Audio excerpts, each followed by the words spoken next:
guys, so today we're going to discuss what happened last weekend. If you remember, it was the Bahrain Grand Prix and it was fantastic. It's one of those races that I love because they have such long straights that there's more wheel-to-wheel competition between vehicles, and that's just fantastic. However, it wasn't as much of a dying ending like last year when Vettel and Bottas were like zero point 0.7 seconds apart from each other. And you're like, oh my god, can they make it? Can they make it? Okay, but this Grand Prix was pretty exciting as well.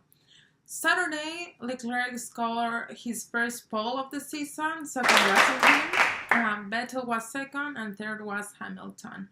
At the beginning of the race, there was a lot of switch between first and second and third place. Vettel went into first place, then Hamilton, then Leclerc. So it was a really exciting start of race. However, Leclerc was able to hold on to the first position throughout the race. So what happened during the race is that Leclerc has a gap of at least 8 seconds between him and Hamilton, which is pretty good, comfortable distance. If keeping up the speed, they will never catch him up with him. However, his engine started failing. The MGU unit wasn't working properly, which meant he lost several horsepower, and in about 3 laps, Hamilton was able to catch up with him and pass him without any issues. So fine, you're saying like, okay, fine, whatever. He went through second place. There's nothing he can do. Hamilton will take their race.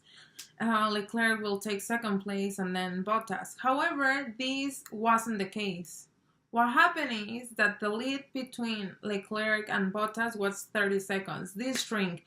Bottas was able to overtake him. Lap 54, and I'm sitting on the edge of my seat because I can see how the distance now between Leclerc and Verstappen is shrinking and shrinking and shrinking. So at this rate, Verstappen was going to take the third position and Leclerc was going to be kicked off of the podium completely. I mean, from leading the race for 47 laps to end up not even in the podium, it must be frustrating.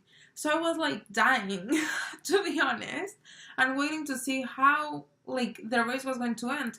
Lucky for Ferrari, not so lucky for Renault, Hülkenberg and Ricciardo lost complete power on their vehicles.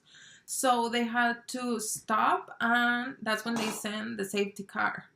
And at that point, it was like, oh, for Leclerc, because he was able to hold on to at least a third position.